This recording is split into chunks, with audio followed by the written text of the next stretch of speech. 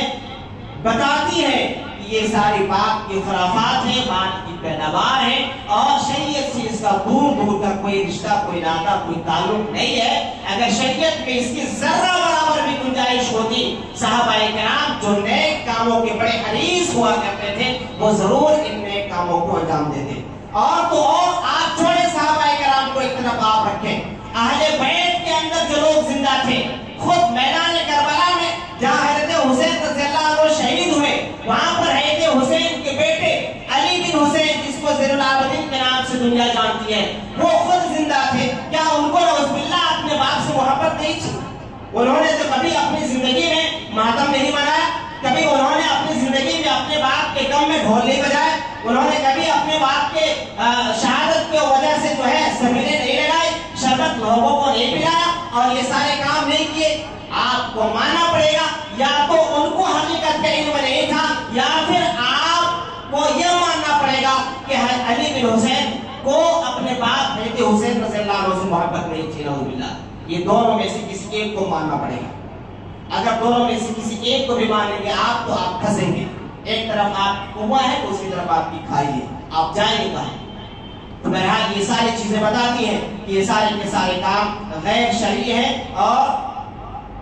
اللہ اور اس کے رسول نے اس کی کوئی حقیقت بیان نہیں فرمائی ہے، بلکہ یہ جو چیزیں ہیں جو گریبان پھاڑنا، اپنے آپ کو زخمی کرنا، تلوار بازی کرنا، یہ شریعت میں حرام ہے۔ اللہ تبارک و تعالیٰ سورہ بقرہ کے اندر فرماتا ہے لا تلقوا ایدیکم الی التہلکہ، لوگوں اپنے آپ کو ہلاکت میں نہ ڈالو، یہ اپنے آپ آپ کو ہلاکت میں ڈالنا ہے۔ اور ابن ماجہ کے اندر مشہور حدیث ہے، اللہ کے نبی صلی اللہ علیہ وسلم نے فرمایا لا ضرار ولا ضرار، اپنے آپ کو تکلیف سے بچاؤ، دوسروں کو تکلیف سے بچاؤ۔ یہ اللہ کے نبی صلی اللہ علیہ وسلم نے ایک اصول دیا امت کو کہ اپنے آپ کو بھی تکلیف نہ دو، دوسروں کو بھی تکلیف نہ دو، اپنے آپ کو بھی تکلیف سے بچاؤ، دوسروں کو بھی تکلیف سے بچاؤ۔ یہ چیزیں بتاتی ہیں کہ یہ جو کام ہے یہ غیر شرعی ہے، غیر شرعی اعمال ہے اور بدعات میں سے ہے، خرافات میں سے ہے۔ یہ بہت بات کی پیداوار ہے، یہ بہت بات کی پیداوار ہے۔ حضرت حسین رضی اللہ عنہ کی شہادت ہوئی 61 ہجری میں، اور یہ جو ماتمی جلوس، تلوار بازی اور سینہ کوبی کرنا، لوہا کرنا، ماتم منانا، تعزیہ داری کرنا، یہ سارے کے سارے اعمال شروع کب ہوتے ہیں؟ 552 ہجری میں، یعنی حضرت حسین رضی اللہ عنہ کی شہادت کے تقریباً 300 سال کے بعد یہ اعمال شروع ہوتے ہیں، 300 سال کے بعد۔ تو کیا یہ 300 سال کا جو زمانہ گزرا، جو خیر القرون کا زمانہ تھا، اس زمانے میں لوگوں کو شریعت کا علم نہیں تھا؟ کیا اس زمانے کے لوگوں کو اہل بیت سے محبت اور عقیدت نہیں تھی؟ یقیناً تھی، اور یقیناً شریعت ان کو ہم سے زیادہ معلوم تھا۔ انہوں نے یہ کام نہیں کیے۔ یہ اس بات کی دلیل ہے کہ شریعت میں یہ ساری چیزیں بدعات ہیں، خرافات ہیں، حرام ہیں، غیر شرعی اعمال ہیں، شریعت اس کی کوئی اجازت نہیں دیتی ہے۔ یہ خرافات شروع کب ہوا اور شروع کرنے والا کون تھا؟ یہ جیسا کہ معلوم ہوا 352 ہجری میں یہ لوہا، یہ ماتم، یہ جلوس، یہ تعزیہ، یہ ساری چیزیں شروع ہوئی، اور یہ شروع کرنے والا بغداد کے اندر ایک شیعہ امیر تھا، شیعہ مذہب کا ماننے والا تھا، اس کا نام تھا معز الدولہ احمد بن بعید دیلمی۔ اس شخص نے 351 ہجری میں بغداد کی جامع مسجد میں، یہاں سے اس کی شروعات ہوتی ہے، 351 ہجری میں بغداد کی جامع مسجد کے گیٹ پر اور مین دروازے پہ حضرت امیر معاویہ، مغیرہ بن شعبہ، حضرت عائشہ اور حضرت عثمان غنی، حضرت عمر فاروق رضی اللہ عنہ اجمعین، ان جیسے صحابہ کے نام لکھوائے اور ان کے نام پر تبرہ نکلوایا کہ یہ برے لوگ تھے۔ یہ کام شروع کیا اس شخص نے، معاذ الدولہ احمد نے، جو بغداد کا ایک حاکم تھا، جو شیعہ مذہب کا ماننے والا تھا۔ 351 ہجری میں اس کی شروعات ہوتی ہے، اور 352 ہجری میں باقاعدہ اس شخص نے یہ حکم دیا پورے بغداد کے اندر کہ پوری جو ہے مارکیٹ اور پورا بازار بند رکھا جائے، اور حضرت حسین کی یاد میں آج کالے لباس پہنے جائیں، عورتیں اپنے بالوں کو کھول کے بازاروں میں نکلیں، روتے دھوتے اور اپنے سینے کو پیٹتے، گالوں کو مارتے نوچتے نکلے۔ اس شخص نے یہ حکم دیا۔ یہ جب ہوا تو جو سنی لوگ تھے، سنی مطلب اہل سنت والجماعت جو لوگ تھے، وہ سارے کے سارے پریشان تھے۔ پھر آنے والے سال کو 353 ہجری کو اس شخص نے دوبارہ اس بات کا حکم دیا، اور اس سال باقاعدہ آپ تاریخ پڑھیں گے آپ کو پتا چلے گا، اس سال باقاعدہ شیعوں اور سنیوں میں زبردست فساد ہوا، بڑی لڑائی ہوئی اس بات کو روکنے کے لیے۔ اہل سنت والجماعت نے اس کا جو ہے اس کی مخالفت کی، اور باقاعدہ جنگ اس سلسلے میں ہوئی کہ یہ چیز صحیح نہیں ہے۔ حضرت حسین کی شہادت کی یاد میں غم منانا، ماتم منانا، سینہ کوبی کرنا، تعزیہ منانا، یہ سارے حرام اور بدعات خرافات میں سے ہیں، اس کو ختم کرنا چاہیے۔ اس کے لیے باقاعدہ اہل سنت والجماعت نے جنگیں کی ہیں، اور آج یہی کام بیچارے اپنے آپ کو محب رسول اور محب اہل بیت کہنے والے مسلمان بڑے شوق سے کرتے ہیں، جانے انجانے میں یا جو بھی کہہ رہے آپ، بڑے شوق اور شد و بد کے ساتھ یہ سارے کام انجام دیے جاتے ہیں۔